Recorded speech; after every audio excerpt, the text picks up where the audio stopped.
no le entiendo la pregunta. ¿En qué situaciones se recomienda utilizar, aplicar directamente el medicamento, ya sea epinefrina o al músculo cardíaco? No, ya cuando es una aplicarle la adrenalina directa. Sí, señor, exacto. Sí, los pacientes que pues usted ve ya desesperado que no arrancan, el paciente está haciéndole usted el masaje, la reanimación cardiopulmonar, y no arranca en un ritmo no desfibrilable, pero ya no es que sea no que tenga una indicación muy precisa, ¿no? Sino ya es una medida que uno a última hora de desespero, dijéramos así, de desespero. Lo que se debe hacer, lástima, que fueron muy ligeros en la última parte, que era la exposición, lo que queríamos, qué hacer con las arritmias. Entonces, diría que la charla era muy práctica, era, bueno, si nos llega una arritmia así asado, yo tengo que ponerle oxígeno, tengo que y actúo de esta forma. Pero da una cantidad de medicamentos y es más, la gran mayoría de los medicamentos que hablaron ahí ni siquiera los ponemos acá en las urgencias. La charla debió ser más práctica y cuando yo les digo a ustedes más práctica es ¿qué vamos a hacer? ¿Qué va a hacer usted? A mí me llega un paciente con una taquiarritmia, lo organizo de esta forma, que quede claro. Si yo le pregunto a los que estaban escuchando, yo estoy seguro que no, pues no les quedó como muy claro, porque es que ustedes, pues, investigan muy bien, extractan muy bien, pero se dedican a leer, y eso es no es eso. Tratan de hacer la cuestión muy práctica. Más práctica es, hombre, si nos llega, le repito 50.000 veces, le he dicho, si nos llega un paciente con una taquiarritmia, yo lo clasifico, bueno, ¿está estable o está inestable? Le tomo un electro, ¿qué tipo de arritmia tiene? ¿De complejos anchos o de complejos angostos? ¿Por lo alto o por lo bajo? ¿Está taquiarrítmico o está bradiarrítmico? Si está así, empleo esto y esto. Si está basado en empleo esto y esto. Pero flecainamida, procainamida, lidocaína, no, nosotros estamos empleando, pues todo eso hay que saberlo. Pero hay una cantidad, verapamilo, diltiazem endovenoso, eso ni siquiera existe en Colombia. Entonces, estar pendientes de lo práctico, que a ustedes les quede, es para ustedes, es para nosotros, que nos quede algo práctico.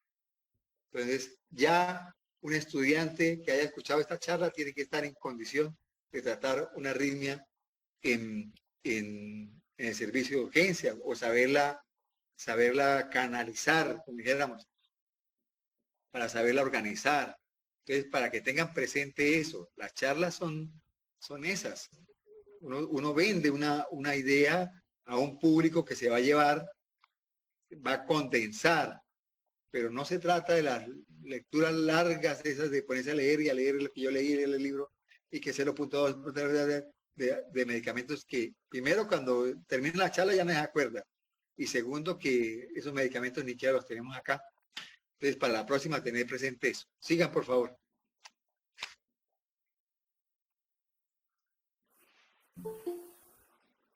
Ya un momento, ya. Vamos a hablar de anemia, ¿no? Sí, señor, vamos a hablar hoy sobre anemias, que es un tema algo larguito y ladrilludo, pues en la Hoffman, que es la etología clínica, son casi 400 hojas, pero lo intenté sintetizar de una manera No. didáctica. Entonces no la den. No, No, la den. profe, yo me demoro. Se trataba era de hacer una charla muy práctica Enfocada y hacia no el de sacar paciente. hojas de libro. No, yo la di enfocada al paciente, claro. ¿Cómo? Lo que yo la di hacia el enfoque del paciente y algo reducida, sino que le digo que es un tema para leer algo ladrillo y algo largo. Pero yo la Pero usted sinteticé tiene que pues para tratar que y darnos una charla sobre anemia. ¿Qué hacer? ¿Cómo pueden ser las anemias? sí. ¿Cómo las enfoco? ¿Cómo las estudio y cómo las trato? Es diferente. Sí, señor, sino que ahí el apunte pues, que la metodología Hoffman, que es la clínica, bueno, no voy a comenzar. Primero que todo, compañero, le puede dar clic. Voy a empezar la exposición con esta frase del doctor Germán Campuzano Maya, que es un hematólogo clínico hematólogo clínico paisa, que dice que la anemia no es una enfermedad, sino un síntoma, la expresión de muchas enfermedades. ¿Le puede dar clic otra vez, compañero? Bueno, la anemia proviene etimológicamente de la palabra hemo, que significa sangre, y del sufijo y del prefijo a, que significa ausencia, es decir, la carencia de sangre. Siguiente, porfa.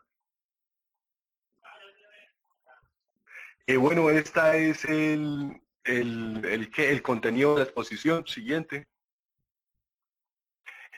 Bueno, aquí con respecto a la definición de anemia, hay mucha controversia a nivel mundial sobre esta definición. Por ejemplo, la Asociación Europea toma criterios de anemia por debajo de 14, la OMS los toma por debajo de 13. Pero pues yo me basé en la OMS y les escribí acá arriba en la parte superior de la diapositiva la definición de esta, que como tal es la disminución de la concentración de hemoglobina, 2 desviaciones estándar por debajo de la media o los límites considerados normales para un determinado grupo de individuos de la misma edad, sexo y condiciones medioambientales. En el contexto agudo se define como la disminución brusca menor a 2 gramos sobre decilitros de los niveles de hemoglobina habitual en el individuo. Y pues anterior, es decir, en el del 2017 para atrás, la OMS la clasificaba en 4 grados, grado 1, grado 2, grado 3 y grado 4, dependiendo, como les había dicho, de la concentración de hemoglobina.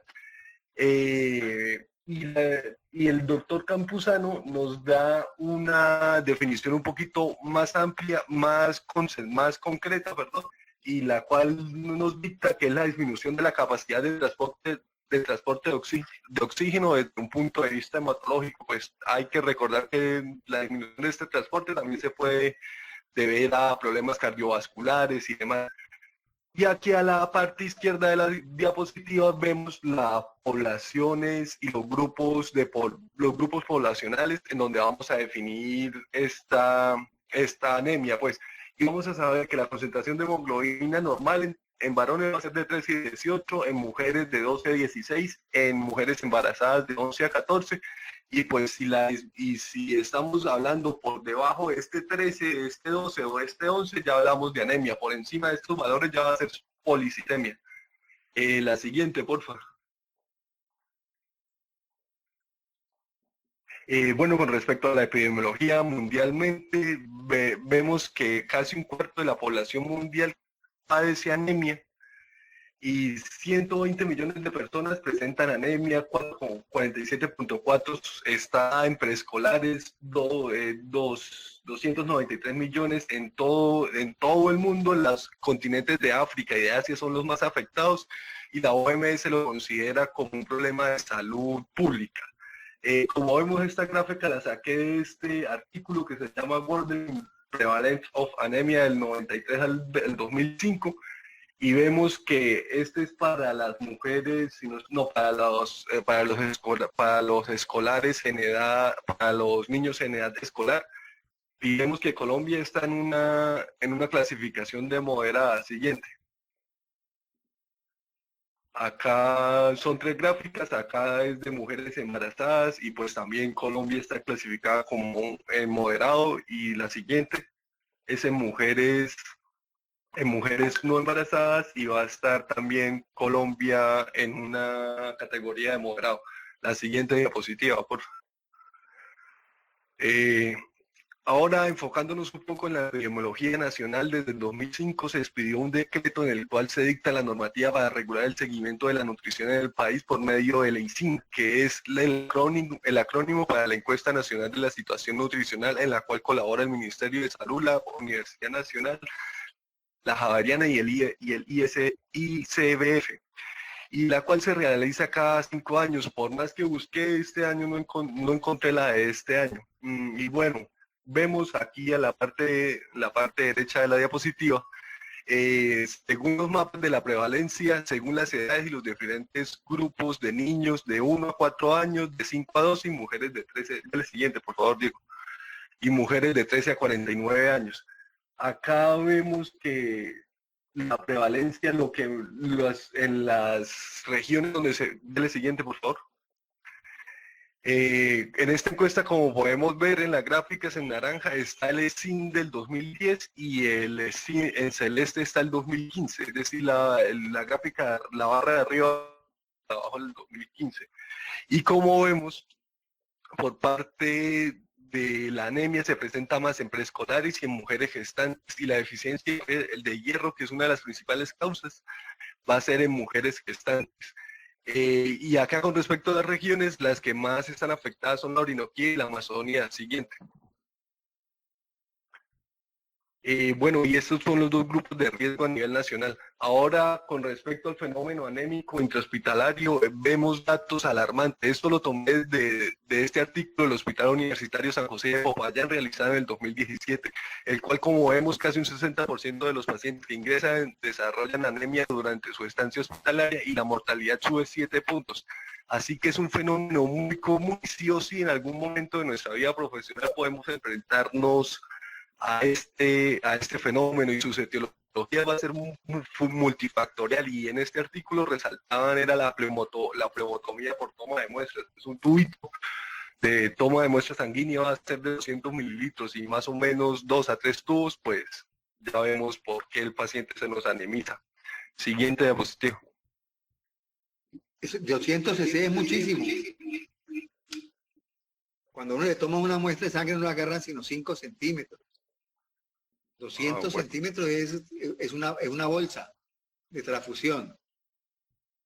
Entonces, Bueno, perdón, ahí por eso estaba mirando que por flebotomía tienen que sacarle unos sangre, más o menos unas 10, 15 veces al día, y por unos 5 días seguidos, como para uno empezar a anemizarse. Es más, pierde mucho más sangre una mujer con la menstruación, ¿no? En los 3 días, que lo que le puedan sacar a uno hospitalizado, así le hagan muchas pruebas, ¿no? Entonces tienen que tener cuidado con ese dato.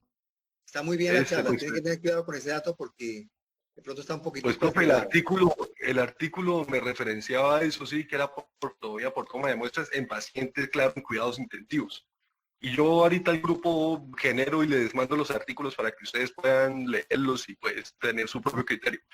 Bueno, ahora con la anemia del paciente geriátrico se han realizado diferentes estudios. Como podemos ver, a mayor edad es más prevalente la anemia. Su etiología principalmente serán 2, por deficiencias nutricionales como hierro, folato, cobalamina, y la etiología más común es la insuficiencia renal crónica y las nosologías que cursan con fenómenos inflamatorios como el cáncer y pues demás etiologías inflamatorias.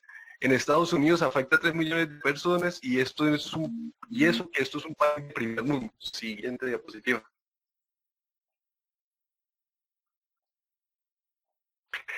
Bueno, ahora para hacer un sucinto repaso fisiológico de la eritropoyesis no me voy a detener mucho acá. Lo único que les voy a decir es que entre la célula más inmadura sea, más grande es, y que pasamos por cada una de estas fases eritropoyéticas para llegar, en fin, a un eritrocito y a un reticulocito.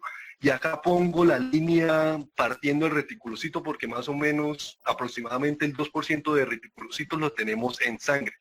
Hay que saber que la eritropoyesis es inhibida por interleuquina 1 y por el factor de necrosis tumoral alfa. Por eso es que en patologías inflamatorias se me ve esta disminución y puedo llegar a desarrollar una anemia. Y esta también es potenciada a través de la eritropoyetina.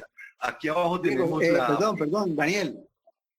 Repáseme de nuevo lo que acaba de decir, que me pareció interesantísimo. En los procesos inflamatorios, ¿cómo es? Bueno, en los procesos, voy a explicar otra vez la diapositiva. Lo que le quería decir acá y que les quede bien clarito es que entre más inmadura sea la célula, más grande va a ser. y que la eritropoyesis va a estar dominada principalmente por dos factores, la interleuquina 1 y el factor de necrosis tumoral alfa me inhiben la eritropoyesis. Es por eso que en patologías inflamatorias se pueden presentar fenómenos anémicos. Y la eritropoyetina es un factor que me promueve la eritropoyesis. Y eso, ¿sí me escuchó, doctor? Excelente, excelente. No, esa es la pregunta de examen, ya me di cuenta. Bueno, y aquí en la parte inferior vamos a tener un eritrocito. Bueno, la figura de un eritrocito, y vamos a que tiene una cualidad que yo no sabía, que estos berracos no tienen organelos. Sí, van a sacar energía a través de la membrana como lo hacen las bacterias. Y bueno, va a ser bicóncavo, su diámetro va a ser de 6 a 8 micrómetros. Es la célula más numerosa en la sangre, es anucleado, no tienen organelos, su energía la sacan a través de la fermentación láctica.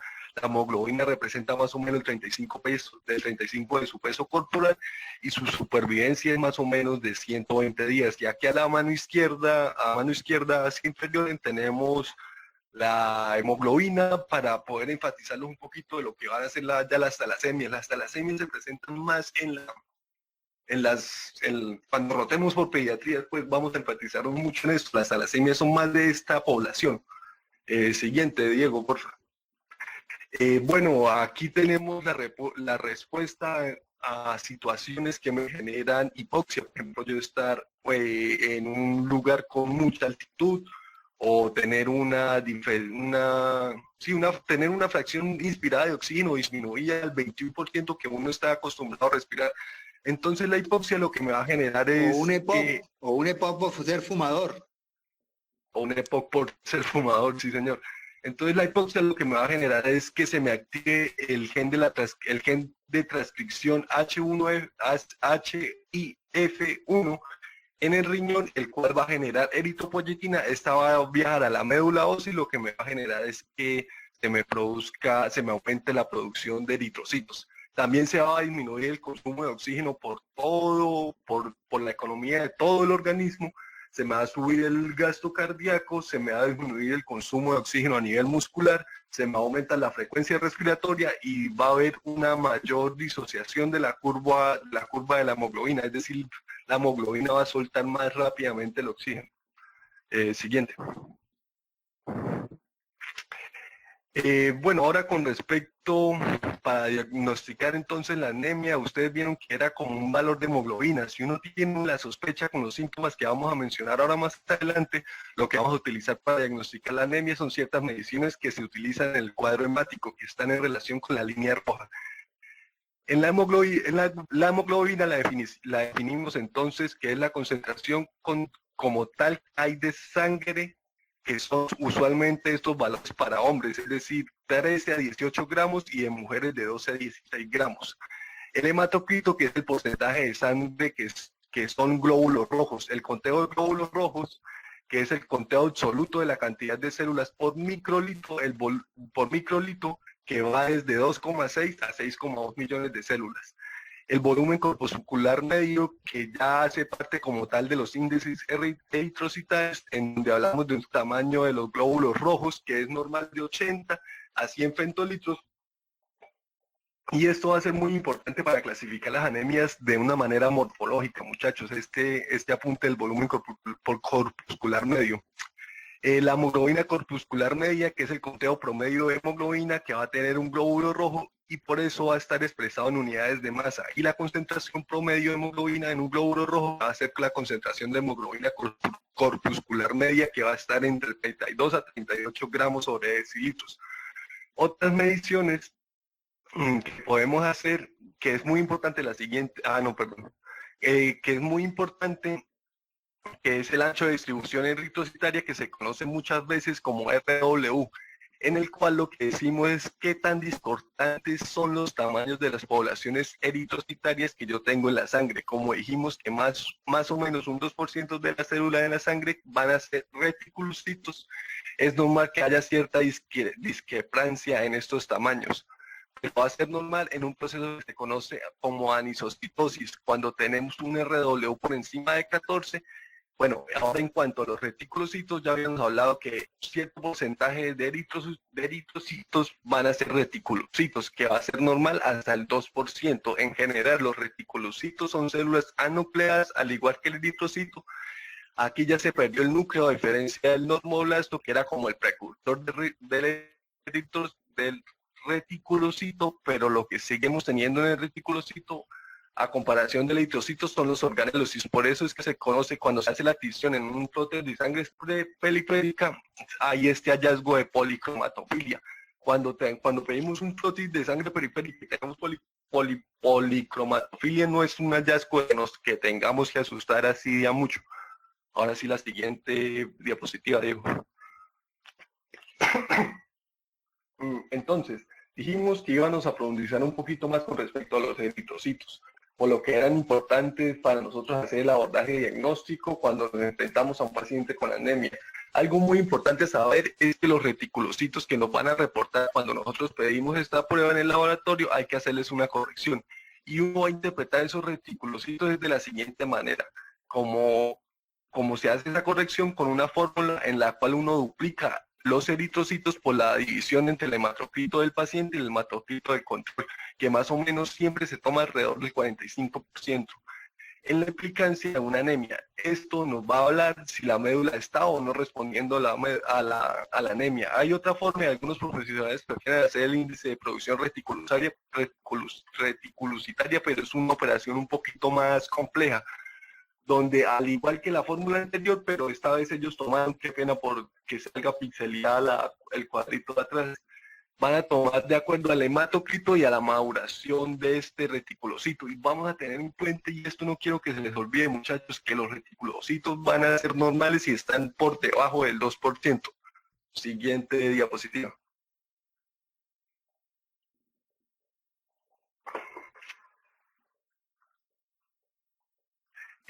Bueno, acá hay unas mentiras que nos pueden hacer una falsa elevación, una falsa disminución de la hemoglobina, como son en atletas, bien en alturas, los fumadores y la depresión de volumen.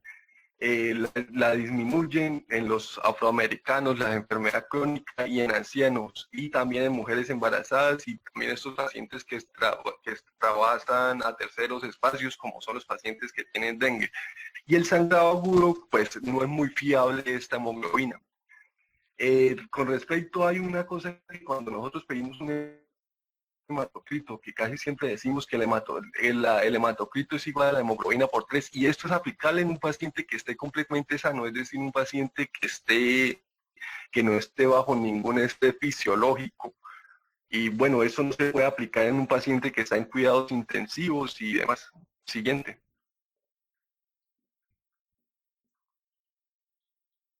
Bueno, ahora sí, con lo anterior ya un poquito, ya explicado, vemos que nos podríamos enfrentar cuando pedimos un hemograma. Ya sabemos cómo la vamos a diagnosticar, que es con esos valores específicos de hemoglobina. Vamos a hablar entonces en cómo vamos a clasificarla. Para clasificar la anemia tenemos estas 3 posibles mecanismos, estrategias. La primera es conforme a la etiología. En la etiología podemos hablar de disminución de la producción, aumento de la destrucción y pérdidas. A nivel morfológico podemos hablar de una anemia macrocítica, normocítica y microcítica, en donde aquí nos vamos a enfocar en el volumen corpuscular medio, hablando de que si está muy grande, normal, o pequeño el glóbulo rojo. Y usualmente a esta clasificación le suelen adicionar la cromía, que si es hipercrómica, este término para los hematólogos no existe, lo hipercromía, normocromía o hipocromía. Y también la podemos clasificar dependiendo de que si la médula ósea está respondiendo o no está respondiendo a esta. Es decir, a una anemia regenerativa y una anemia regenerativa. Siguiente. Bueno, ahora con respecto a la etiología, la podemos dividir, como había dicho, en tres categorías: producción, destrucción y pérdidas. En cuando hablamos de producción, pues definitivamente nos referimos a que hay un problema en los elementos que necesita para producir el eritrocito. Cuando hablamos de extrusión, nos vamos a referir que se están rompiendo los eritrocitos, y esto puede ser de forma extravascular o intravascular. Y cuando hablamos pues de pérdidas, pues definitivamente sangrados. y ya eso puede ser debido a un trauma, pérdidas ocultas, amenstruación, sobre todo las menstruaciones muy abundantes como la menorragia. Siguiente. Bueno, con respecto a la presentación clínica, del otra vez siguiente. Nos va a llegar entonces el paciente, o mejor dicho, conforme a qué hallazgo voy yo a sospechar de que este paciente puede o no presentar, no puede o no tener anemia. Usualmente los signos, los signos y síntomas los podemos dividir en dos grupos, los que están ocasionados por una disminución del aporte de oxígeno a nivel de los tejidos, es decir, disnea, astenia, cefalea, pulsos saltones, palpitaciones, taquicardia, un soplo sistólico, una alteración del estado de conciencia, un infarto de miocardio de tipo 2, que es que hay un desbalance entre el aporte y el consumo de oxígeno por los miocardiocitos, y también los que se producen por una hipovolemia, que va a ser la fatiga, los calambres, también la alteración del estado de conciencia y la hipotensión. Del otra vez siguiente, Diego, por favor.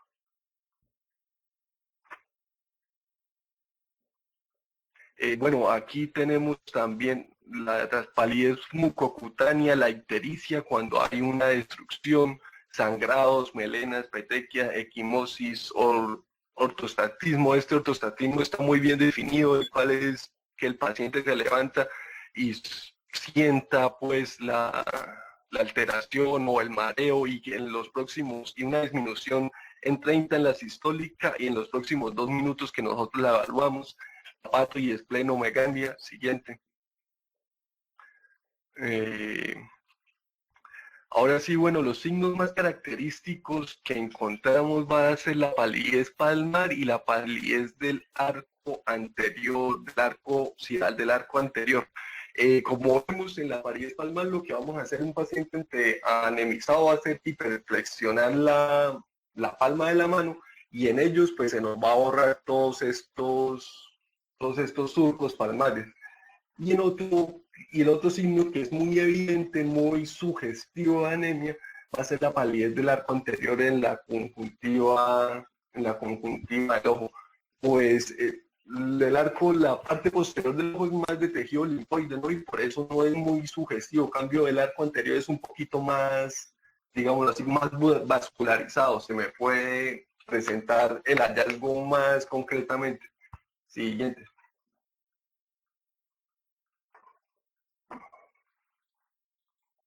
Bien.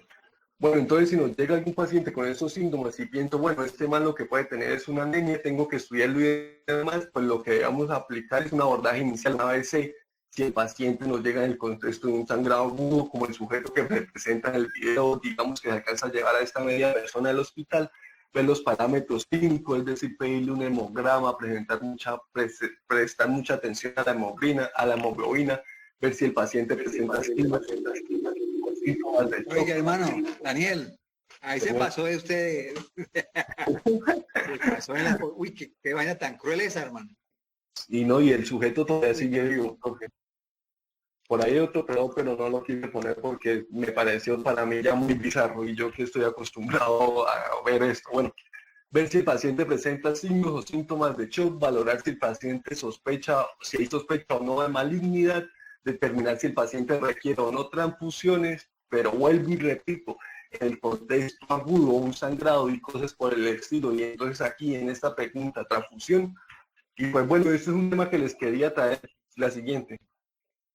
Un tema que les quería traer a colación, pero pues no se lo voy a explicar como para no hacer tan larga la exposición, y el cual intentaba era un metaanálisis que encontré en el cual nos indicaba cuándo yo debo aplicar un esquema restrictivo en las transfusiones, que es cuando yo tengo una hemoglobina por debajo de 7, versus un esquema liberal cuando tengo una hemoglobina por debajo de 8.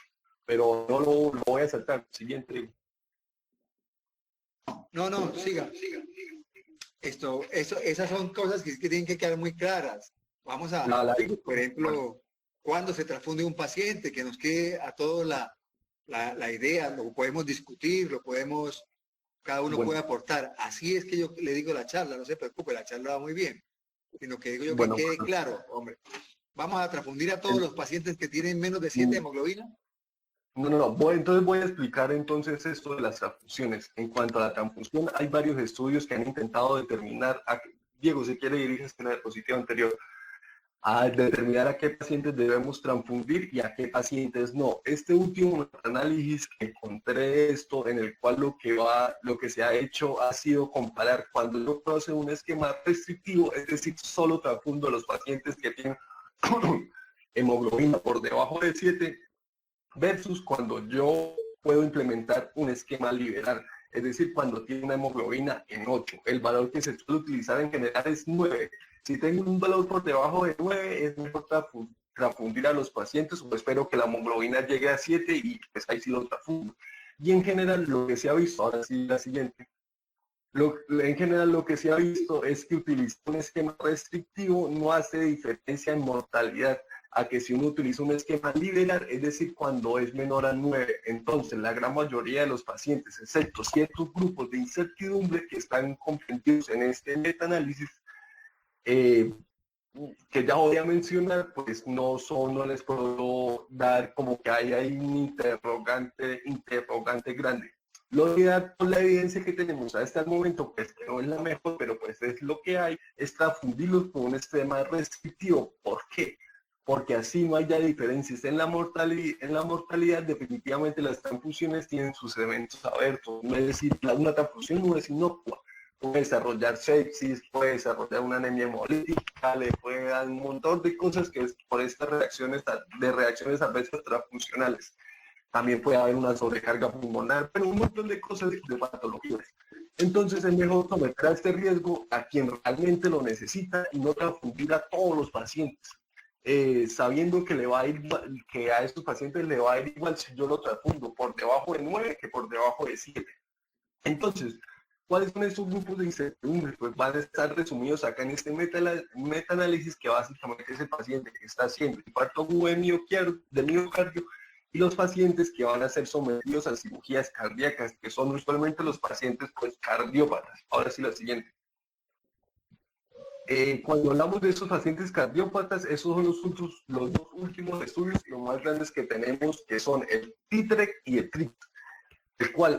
¿Y qué es el problema que tenemos? Pues estos dos se contradicen en cierta medida. El TITREC 2 lo que nos dice es que no hay diferencia entre un evento infeccioso o un isquémico a los 90 días, pero que hubo un aumento en la mortalidad en el grupo de la transfusión restrictiva. Mientras el TRIC nos dice que no hay diferencia como tal en la muerte cardiovascular o en falla renal, pero hay un posible beneficio del esquema restrictivo en los pacientes mayores de 75 años. Entonces, estos pacientes, los cardiópatas, no sabemos qué hacer con ellos. No se sabe el contexto del paciente cardiovascular crónico, cuando sería mejor el momento para transfundirlo. La siguiente, Diego. En cuanto al infarto agudo de miocardio, que era el otro escenario que también entra en estos grupos de incertidumbre, el infarto agudo de miocardio sí está un poco más claro. Los estudios no son muy grandes, pero lo tenemos, es que definitivamente si uno utiliza un esquema restrictivo versus uno liberal, hay una mayor mortalidad en los pacientes que están teniendo un evento isquémico agudo en ese momento. Es decir, el paciente que está infartado es mejor transfundirlo cuando tiene una hemoglobina por debajo de 9 a que cuando tiene una hemoglobina debajo de 7. Bueno, con todo esto, digamos que podemos tener un consenso para definir qué vamos a dejar para los pacientes. Siguiente, Diego, por favor.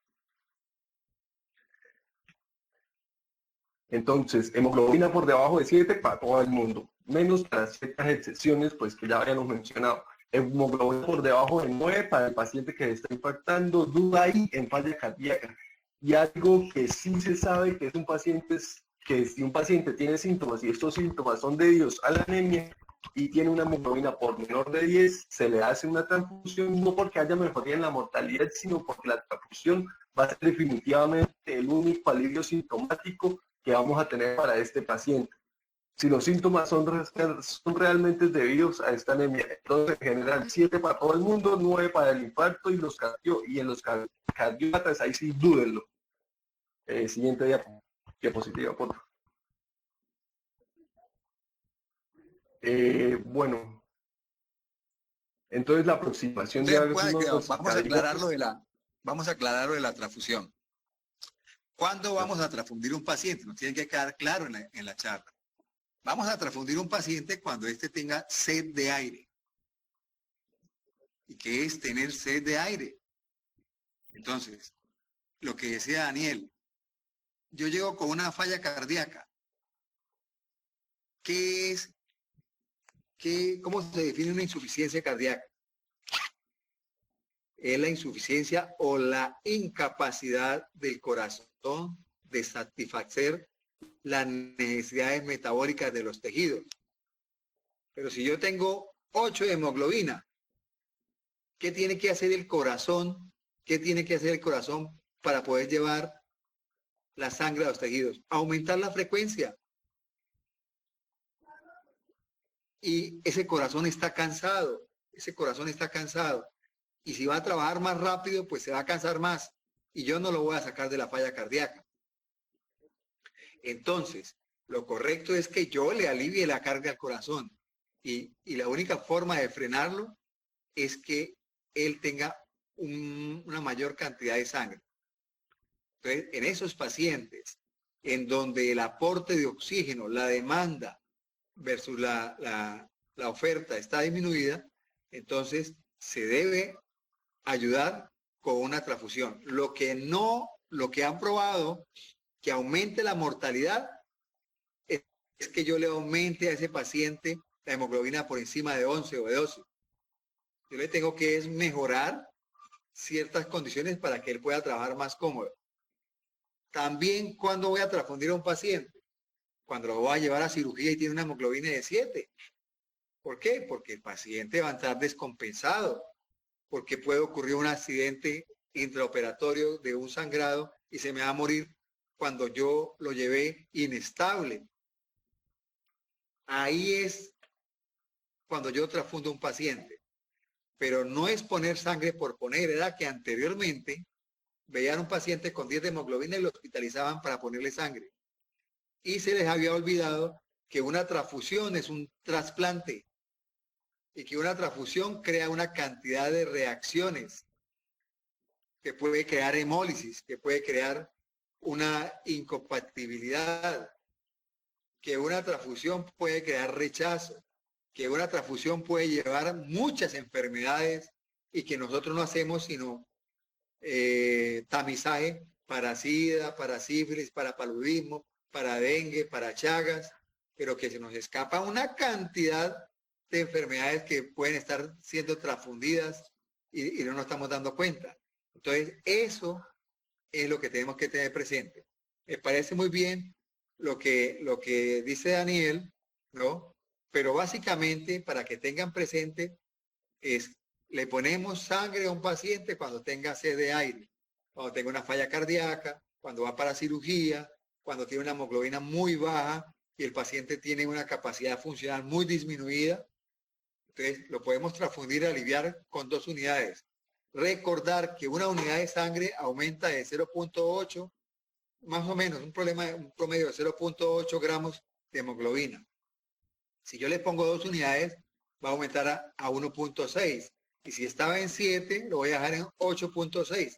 No es que se va a poner como un tomate, pero de pronto está un poquito más aliviadito, tolera más la actividad, mientras que a través del hierro, del ácido fólico, la vitamina B12 o la eritropoyetina o la suplencia que yo le haga y el manejo de lo que yo le haga, del proceso infeccioso o de lo que sea, el paciente va a recuperar y vuelve a recuperar su sangre. Muy bien, Daniel, siga. Bueno, sí, señor. Recordar esto siempre a todo el mundo y no debemos someter a este riesgo a los pacientes porque esto no es inocuo, ¿sí? La transfusión no es algo que pase por el cuerpo y no me genere ningún cambio. Bueno, pero entonces digamos que el paciente no nos llegó en el contexto agudo, no hay que transfundirlo, no está inestable ni nada por el estilo.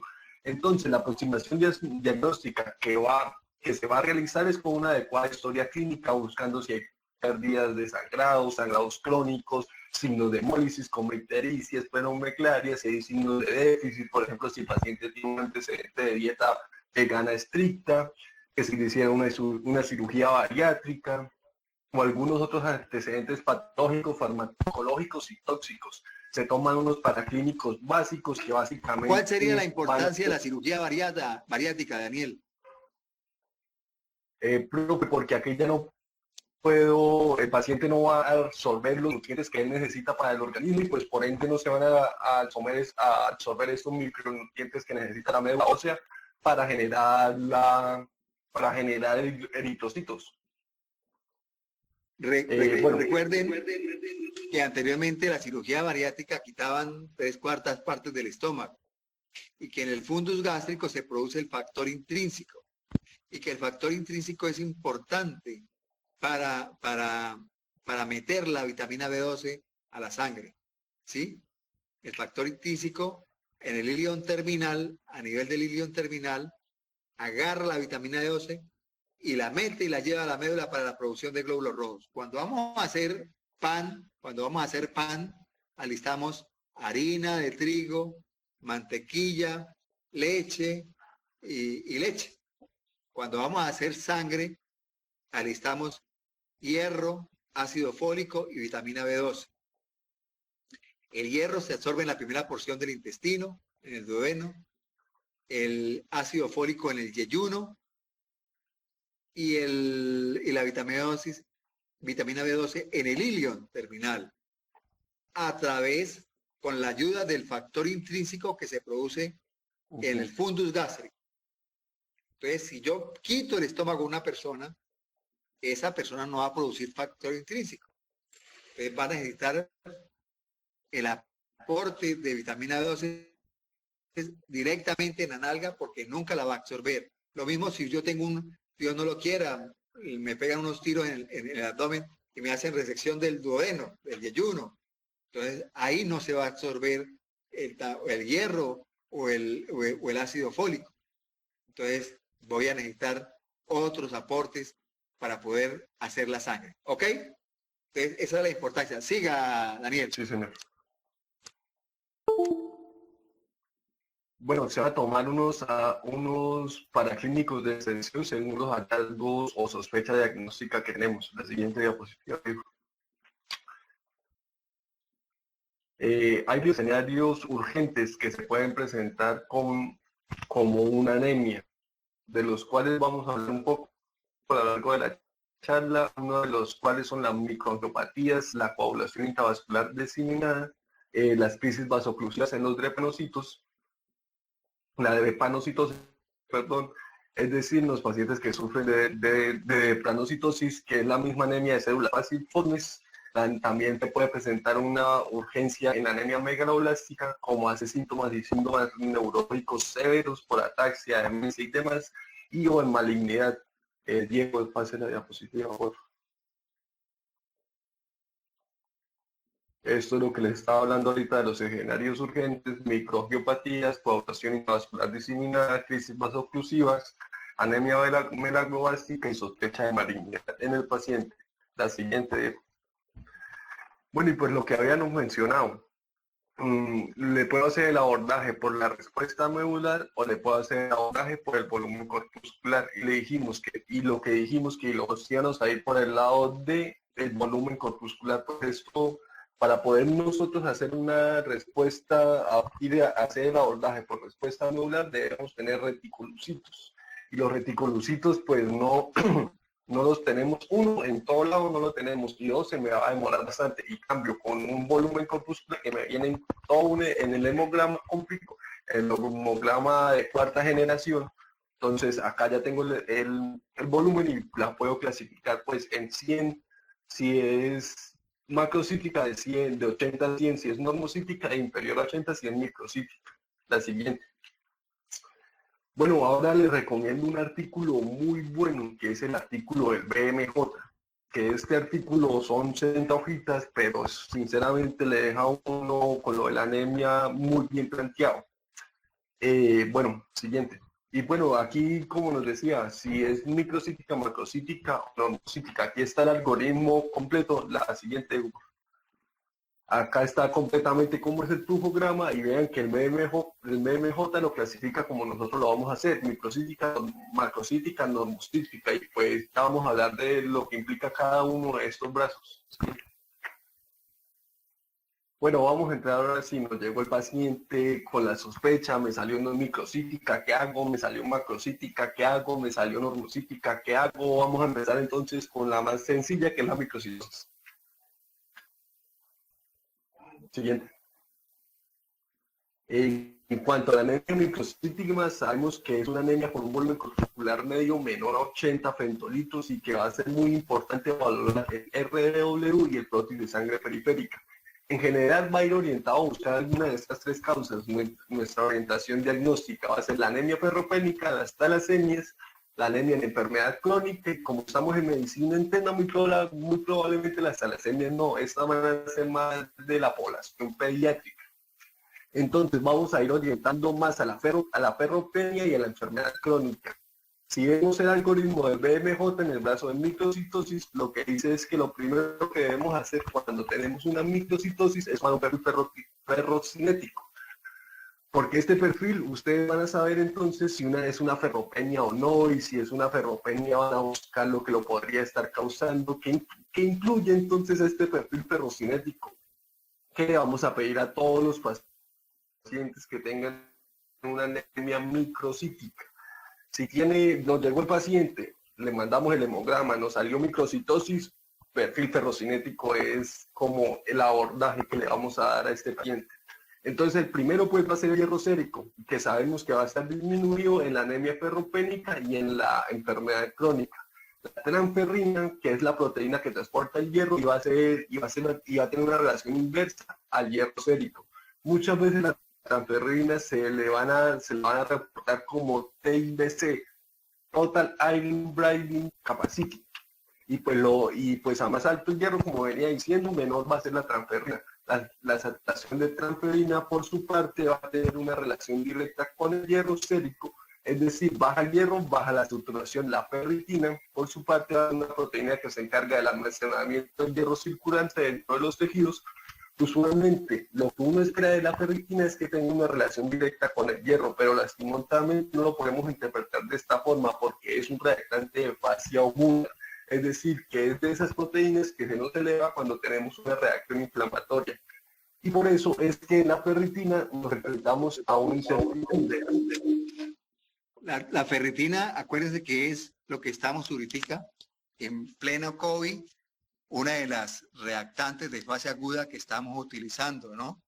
Junto con la ferritina, la proteína C reactiva, porque lo que decía Daniel es una reactante de fase aguda. Respecto al hierro sérico, al perfil ferrocinético, entonces yo tengo el hierro bajito. ¿Quién transporta ese hierro? La transferrina. Es el bus. Entonces, si hay pocos pasajeros, ¿cómo va a estar la transferrina? Los asientos aumentados. Entonces, la transferrina va a estar siempre aumentada cuando el hierro está bajo. Y la saturación sigue siendo baja. Esas son tres cosas.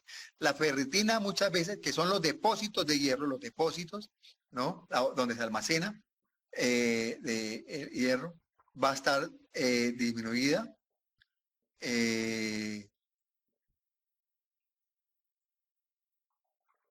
Uno en la espera que tenga una ferropenia y aumentada en la enfermedad crónica, obviamente hay un proceso inflamatorio. Bueno, entonces pónganle cuidado. Normalmente lo importante es que tan pronto tengamos el cuadro hemático, nosotros los ojos los volteamos a los volúmenes corpusculares medios. Hay algunos laboratorios, sobre todo cuando a usted les toque ser rural,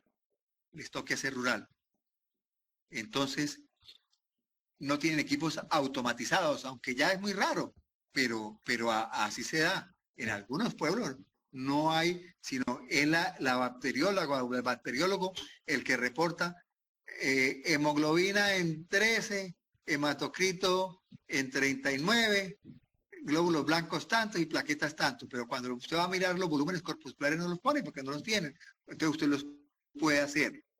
El volumen corpuscular medio es igual al conteo de glóbulos rojos sobre el hematocrito.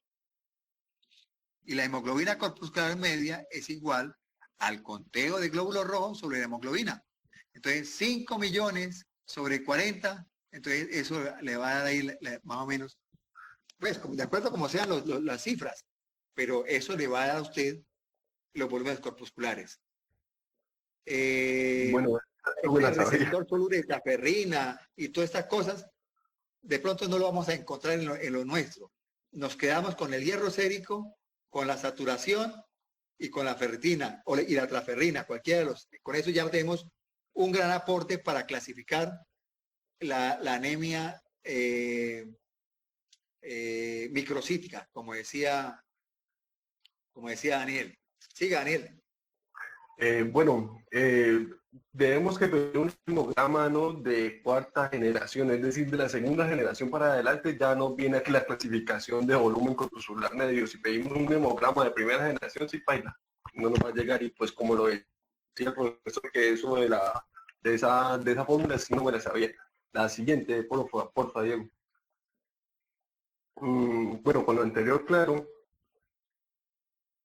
Ahora sí podemos entrar a hablar de la anemia ferropénica, que va a ser la causa más importante de diagnosticar o descartar cuando nos enfrentamos a una anemia microcítica. Esta anemia es la principal causa de anemia a nivel mundial. ¿Se acuerdan que yo por allá en la primera diapositiva les decía que más o menos un cuarto de la población mundial tenía anemia? Pues esta es la causa, anemia ferropénica, que es por la deficiencia de hierro.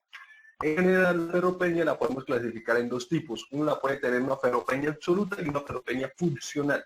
En la ferropenia absoluta es el paciente que está anémico y no tiene reservas de hierro. Y en la funcional es el paciente que no está anémico, pero no tiene reservas de hierro.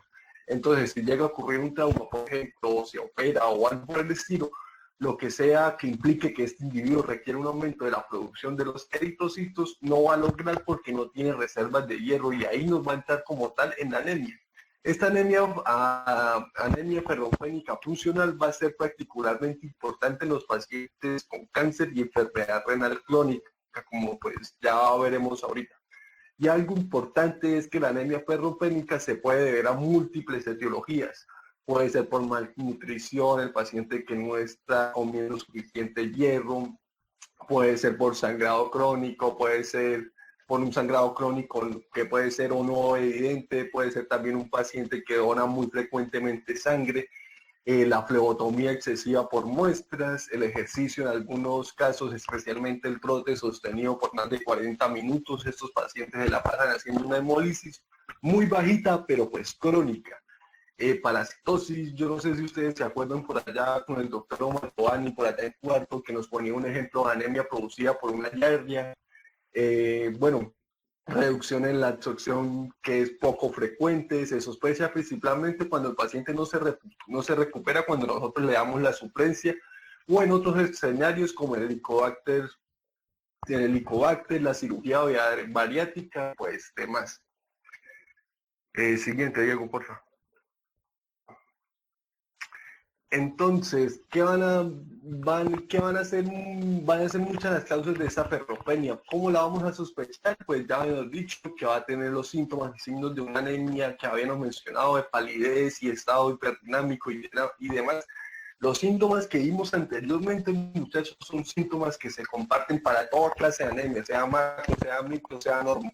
Sí, pero hay síntomas que son muy específicos que nos van a guiar una sospecha ya, digamos, a sospechar más. Digo, no, este man lo que tiene es una ferropenia, no, eso lo que tiene es una talasemia. Entonces acá los más específicos para la anemia ferropénica van a ser estas uñas en forma de cuchara, la glositis y la quelitis angular, que es la figura que está arriba de las uñas. Y también hay un signo que es algo muy sugestivo, mejor dicho, casi patognomónico de esta anemia, que va a ser el pica. La pica es básicamente la digestión de materiales sólidos que no son comestibles, y lo más común que tiene esta anemia ferropénica es la fagofagia, que es decir, que ellos se pueden masticar un montón de hielo todo el tiempo. También vamos a tener síndromes de las piernas inquietas, hipoacusia, puede hacer glositis, quelitis angular.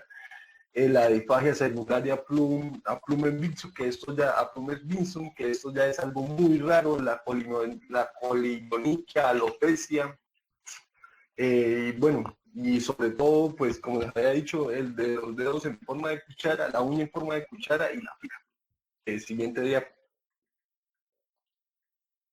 En cuanto a la aproximación diagnóstica, como habíamos dicho, lo primero que vamos a buscar cuando nos enfrentamos a una anemia microcítica, cuando tenemos síntomas sugestivos, es cómo se debe tamizar en embarazadas y en niños, especialmente en embarazadas. La última resolución del Ministerio para el Manejo de la Mujer Embarazada dice que se debe suplir de hierro, a todas las mujeres embarazadas en Colombia, buscar también en enfermedad renal crónica y los paraclínicos que vamos a pedir usualmente va a ser el hemograma, trombocitos, el perfil ferrocinético que va a ser muy sugestivo y algo muy importante, y por eso se los puse en negrilla, en la anemia ferropénica en paciente adulto, pídale sangre oculta. Si ese paciente es mayor de 40, 45 años, especialmente pídale esa sangre, porque tiene cáncer en el colon hasta que no se demuestre lo contrario.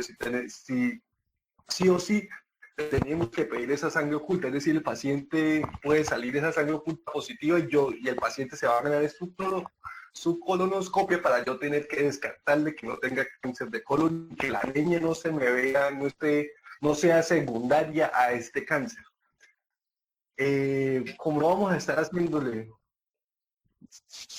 Siempre, perdón, Daniel, siempre que vean trombocitosis, el aumento anormal de las plaquetas por encima de 450.000, piensen en cáncer. ¿Dónde? En cualquier parte. ¿Sí? Así piensen en cáncer. Pero si yo tengo trombocitosis y estoy ensuciando negro o haciendo deposiciones negras, o tengo un guayaco positivo o sangre oculta positivo, pues ya toca que me haga endoscopia alta y endoscopia. Si no sale nada, se van por abajo. ¿Ok? Pero siempre la trombocitosis, lo primero que uno tiene que pensar y descartar es que no exista un cáncer, que no se nos pase así de chaflán, no, eso es lo que queríamos en esta charla, dejar cositas prácticas. Mire, yo lo que les digo no es a veces por molestarlos, sino porque quiero que saquen algo en esta rotación, en estas charlas, en todas las clases, conmigo, con otro docente. Hay apuntecitos que a uno no se le olvidan y que le sirven para el ejercicio de toda una vida. Entonces, trombocitosis, pensamos en cáncer. Si tenemos una anemia ferropénica, yo digo, la está botando. Es una mujer, puede ser por las menstruaciones, puede ser, pero si es un hombre, lo tengo que, señor, ¿usted está botando sangre por la nariz? No. ¿Por las orejas? No. ¿Por los ojos? No. Tiene que ser por el tubo digestivo porque él no menstrua. Y entonces me voy con la endoscopia y con la colonoscopia. Que un diagnóstico oportuno de cáncer es curable. Siga, Daniel. Bueno, en cuanto al diagnóstico en la anemia ferropénica, pues el gol estándar que está establecido en la literatura para diagnosticar es el aspirado de médula ósea, que se tiñe con azul de Prusia. Pero pues como no vamos a estar haciéndole una biopsia de médula ósea a todo paciente porque está desnutrido, lo que vamos a hacer es un perfil ferrocinético. O si es un paciente que tiene mucha sospecha y decíamos el manejo terapéutico y el paciente no responde, ahí como tal ya le hacemos el diagnóstico, es decir, diagnosticamos la ferropenia, le ponemos la suplencia y el paciente nada que mejora. ¿Qué cosas nos confirman en el perfil ferrocinético? Nuestra sospecha y por ende el diagnóstico. 1. Una ferritina menor de 15% y menor de 30 en embarazadas y menor a 41 en pacientes con comorbilidades crónicas, que esto puede ser un estado inflamatorio crónico y la ferritina estaría elevada, por lo que este reactante es un reactante de fase aguda que pues ya habíamos hablado. La saturación de transferrina por debajo de 16 y menor de 20 en condiciones inflamatorias. Si uno tiene estos valores diagnostica ya de por sí anemia ferropénica. Y bueno, ¿y cómo va a ser un perfil ferrocinético de una anemia ferropénica? Pues definitivamente un hierro seco disminuyó, una saturación de transferrina también disminuía e idealmente una ferritina disminuía. Con la particularidad que hemos mencionado, que es un reactante de fase aguda. Aumentado esperaríamos tener la transferrina y el TIBC, el receptor soluble de transferrina y el índice de saturación transferrina sobre ferritina. Y algo importante que les dejo acá es que en la enfermedad renal crónica, es lo que les había dicho, esta ferropenia funcional va a ser muy importante diagnosticarla en ellos. Cuando tiene una ferritina entre 50 y 100 y tiene una saturación de transferina entre 20 a 30%, esto es muy importante porque si uno de estos pacientes les va a iniciar terapia con eritropoyetina, si ese sujeto tenía ferropenia funcional, lo que es la que dijimos que no está anémico, pero no tiene reservas, la eritropoyetina se la pusieron y esa eritropoyetina reclutó, intentó reclutar hierro para generar más eritrocitos y no lo logró, pues porque no había hierro en la reserva y lo que hicieron es someter al paciente a eventos adversos de la eritropoyetina, como pueden ser la trombocitosis o cosas pues, por el estilo. Ahora, el diagnóstico etiológico, pues de que después de que ya hubiéramos establecido de que es una anemia ferropénica, buscaremos la causa. Entonces vamos a buscar precisamente si el paciente tiene antecedentes familiares, si ha tomado algunos medicamentos o algo que nos sugiera un sangrado, si es un atleta, si tiene alteraciones gastrointestinales. En el sangrado lo que habíamos dicho, siempre descartar pues sangrado gastrointestinal o si definitivamente es una anemia por malnutrición, si es un paciente vegetariano estricto, que digamos que no está haciendo un adecuado seguimiento, que no se le está haciendo un adecuado seguimiento por nutrición o no está recibiendo la suplencia que necesita. La siguiente diapositiva, por favor. Bueno, ahora, ¿cuál va a ser el manejo de estos pacientes? Básicamente, pues si le falta, póngale. Es decir, si le falta hierro, póngale hierro, súplale ese hierro. Quiero la siguiente diapositiva, por favor. El hierro lo puede suplir de forma oral o parenteral. La forma oral va a ser la forma ideal. Es la que esperaríamos utilizar en todos los pacientes. Las consideraciones que deberíamos tener son, uno es que cualquier preparación, cualquier tal ferrosa nos va a servir para ese paciente, que no sea entérica, es decir, que no tenga un recubrimiento de liberación prolongada ni nada de esas cosas por el estilo, porque lo que se ha visto es que altera completamente la absorción y hace un montón de fallos terapéuticos. Y realmente darse en ayunas y con jugo de naranja. No porque el jugo de naranja haga algo en especial, sino porque la acidez que hace que pase de ferroso a férrico, que es el estado de valencia del hierro, y esa es la mejor forma de que se absorbe por el transportador de metales valentes en el intestino, y pues eso es lo que va a ayudar para que mejore la absorción como tal del hierro. Y la gran mayoría de personas van a tener eventos adversos gastrointestinales, y por eso, a pesar de que lo ideal es a diario darle en ayunas, muchas veces lo que van a ver es que prefieren decirle, bueno, es que no lo van a aguantar, y uno le va a decir, bueno, si no se lo aguanta, pues tómeselo como la comida. Sabemos que no va a tener la misma eficacia, pero igual va a estar recibiendo hierro.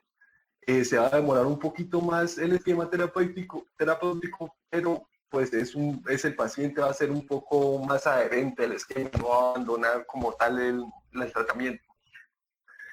Cuando hablamos de la parte parenteral, entonces a quién le vamos a dar por esta manera. Primero, a los pacientes que tengan pérdidas sanguíneas continuas que no se están controlando, como una hemorragia uterina normal que no está controlada, el sangrado gastrointestinal bajo crónico que no resuelve, pues estos pacientes, si le dan oral, no le va a servir para nada.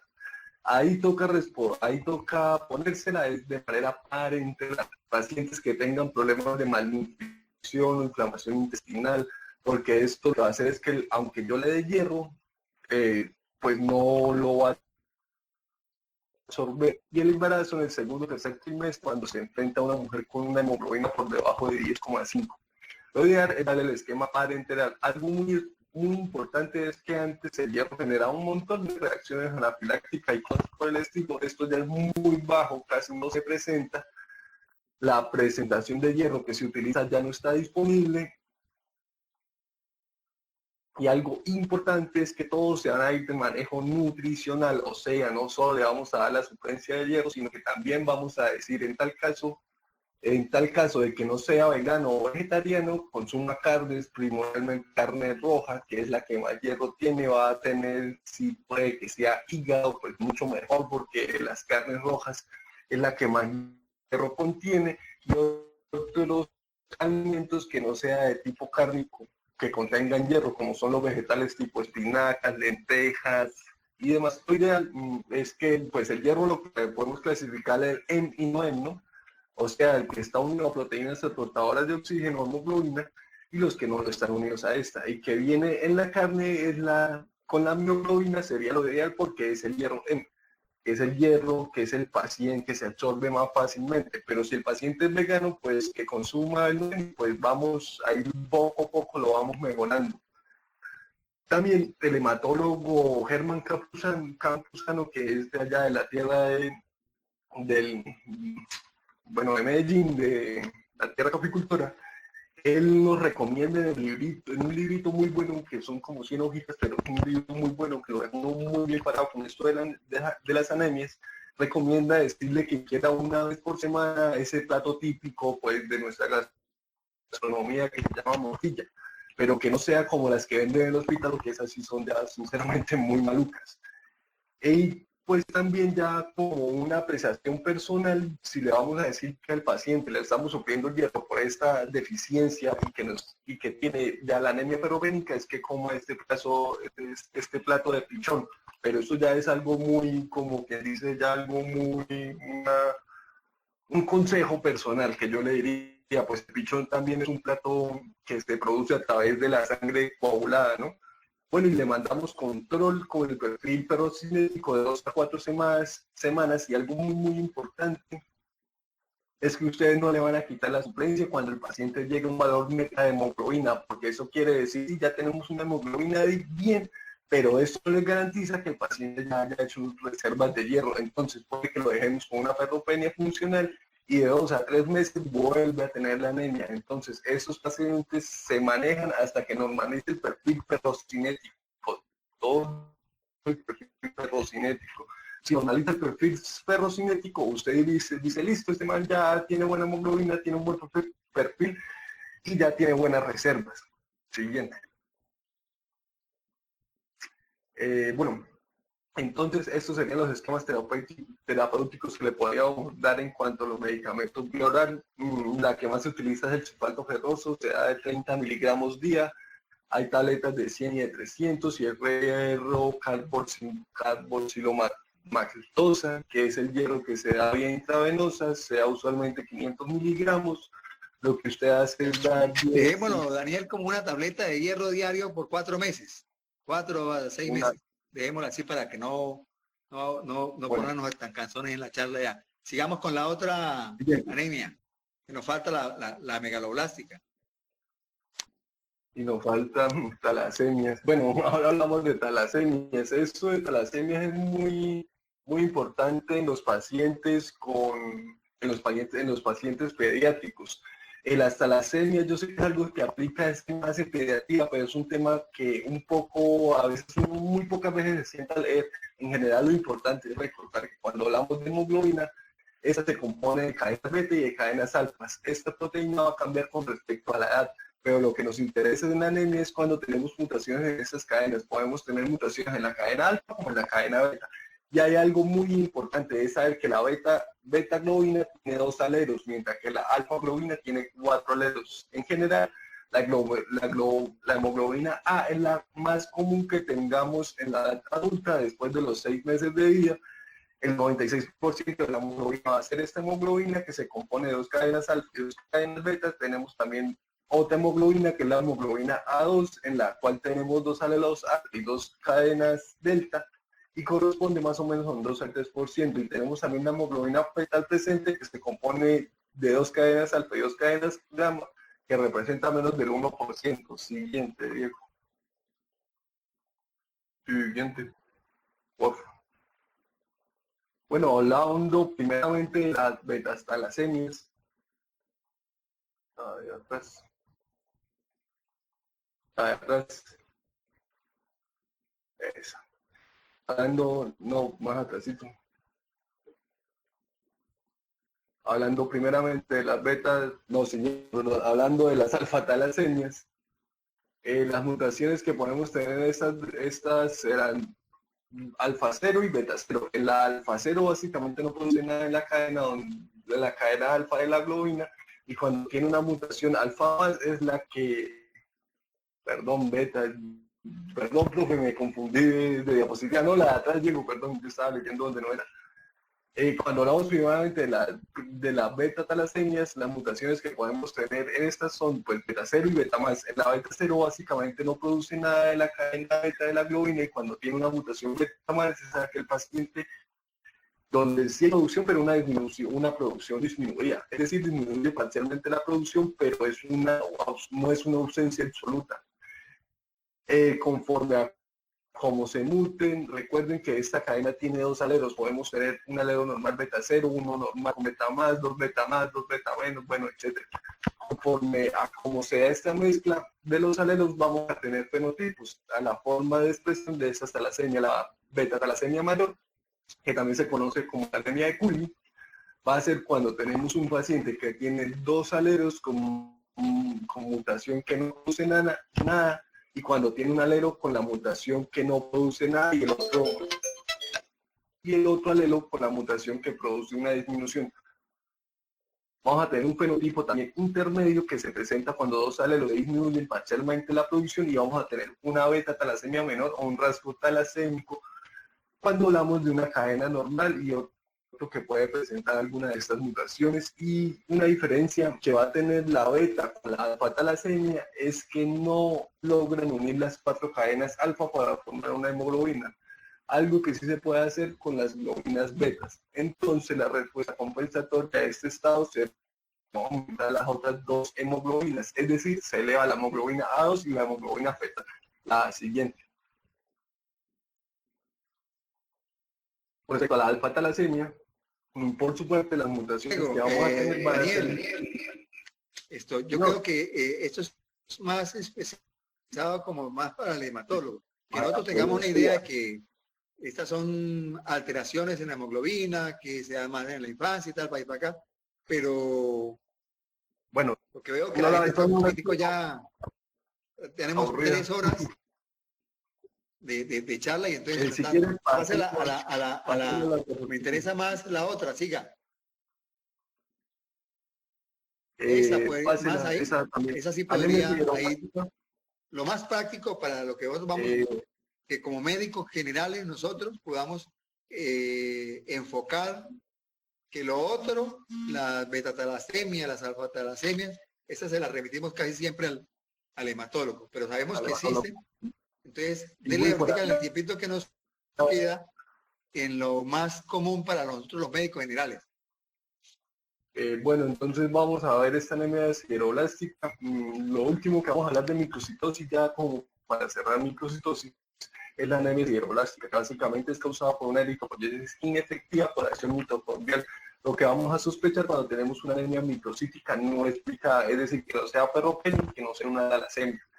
Y pues también porque tiene sideroblastos en la médula ósea, que precisamente es una precipitación de ferritina a nivel mitocondrial. La siguiente. En el frotis lo que podemos ver es así con un punteado bastófilo, que esto es lo que quiere decir que todos los punteados bastófilos no sean anemias sideroblásticas, ya que lo podemos encontrar en muchas ocasiones en el frotis. Y pues estas son las precipitaciones mitocondriales que estábamos hablando en la anterior diapositiva. Siguiente diapositiva. Esta anemia sideroblástica puede ser congénita o adquirida, y hay muchas causas, que puede ser alcohol, déficit de cobre, intoxicación por plomo, déficit de vitamina B6, algunos antibióticos como el cloramfenicol y el linezolid, y pues otras muchas más consecuencias. Siguiente, por favor. El manejo está dirigido a lo que se me está causando. Si es un déficit de B6, lo suplo; si es un déficit de B1, la suplo; y si es por plomo, utilizo quelantes para absorber este plomo, y pues así sucesivamente. Siguiente. Ahora sí hablemos un poquito de anemia macrocítica.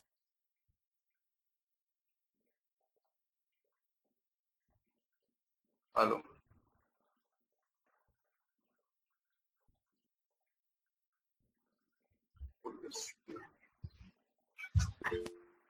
Pero ahora vamos a pasar a la anemia macrocítica, que es como una anemia de estas cositas, no es tan amplia. Bueno, es un paciente que tiene una anemia con un volumen corpuscular medio más a 100 hectolitros y es mayor a 110, esa vaina ya es megaloblástica hasta que se demuestre lo contrario, es decir, por déficit de B12 o de B9. Aquí lo más importante es la valorar el RDW y el frontis de sangre periférica. La siguiente. Con respecto a la etiología, lo más importante es descartar que no sea una falsa macrocitosis, es decir, cuando un paciente tiene una de esas crisis hemolíticas, la médula puede corregir e intentar responder a todas, ya no sabe qué más hacer y pues saca un montón de células inmaduras. Esto hace que aparezca un volumen corpuscular medio grande, elevado, pues entre las formas, como les había mencionado, más inmaduras, más grandes son. ¿Qué hace esto? Pues que el paciente se presente con una macrocitosis cuando realmente tienes una gran cantidad de reticulocitos, y eso se va a ver en el frontis de sangre periférica con un conteo de reticulocitos. Si uno descarta que sea una falsa macrocitosis, lo que uno descarta sí o sí, como en la microcítica era buscar anemia ferropénica, en la macrocítica es buscar déficit de B12 o de B9, el uso de medicamentos como metformina o cosas así por el estilo. Y si no es eso, uno busca otras causas, puede ser multifactorial, puede ser congénica, alcoholismo crónico, pues esas ya no son muy importantes y pues no hay mucho que hacer al respecto, porque ya son muchas ya son más sobre todo sobre las alternativas.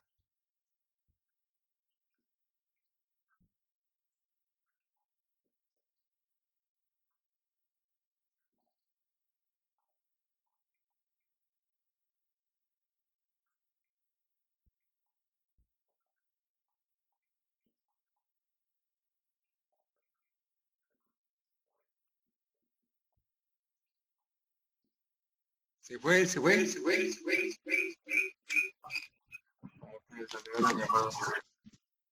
¿Sí escuchan?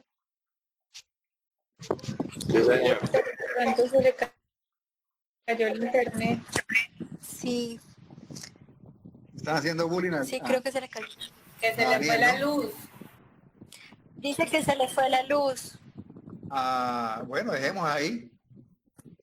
Lástima. Quiero felicitarlos. Las charlas de hoy, dolor torácico, arritmias y anemia, muy buenas, muy buenas. El enfoque fue muy práctico, como queremos en estas charlas es, pues, ante la ausencia de clases prácticas, ¿no? De la práctica médica, sino estamos a punta de pura teoría, queríamos como compensación. Quiero felicitar. Me parece también muy buena el esfuerzo que hicieron todos, el esfuerzo que hizo Daniel y todos en especial, muy bueno. Queda el tratamiento de la anemia megaloblástica. Este se hace a través de el diagnóstico, pues, pidiéndole al laboratorio que nos cuantifique lo que es el ácido fólico y la vitamina B2, ¿no? Generalmente, B12 están entre el diagnóstico de la vitamina B12, entre 700 y 4000, 170 y 700, 170 y 700, perdón.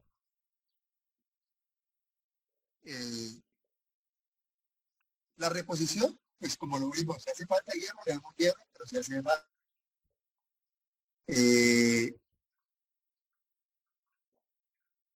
La vitamina B12, cuando el déficit es leve, se le puede dar vía oral al paciente. Esa ampolla que se pone intramuscular, que trae 1000 microgramos, se la podemos dar. ¿Cuánto le vamos a dar? Aló.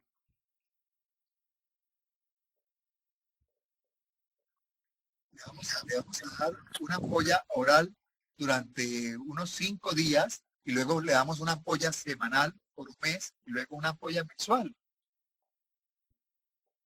Lo mismo pasa si la estuviéramos colocando intramuscular, ¿ok? Entonces quedamos ahí.